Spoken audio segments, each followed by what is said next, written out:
Sunod-sunod ka na sa iyang result. O sa may kasulti. Hala no?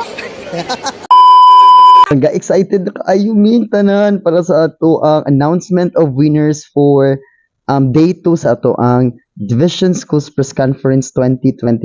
Excited jud kaayo ang tanan makita nako sa ilahang mga naong.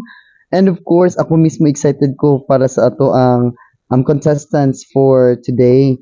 Akong ipaabot ang atong announcement sa ato ang news writing and feature writing sis maura man ang akong entry for today para sa kang Ma'am Deborah is naapod ang iyahang editorial cartooning. Aniya makita gyud nato nang way apagarin as si Dudong no. So kaming tanan nagpaabot gid mi para sa awarding of winners dinhi sa Bugos Central School 3 Covered Court.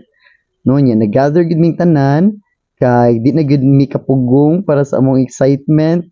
Makita naman gid ninyo sa naong ni Sir Ryan kung unsa siya ka excited o si, di ba? So si Ma'am TR po nasa luyo and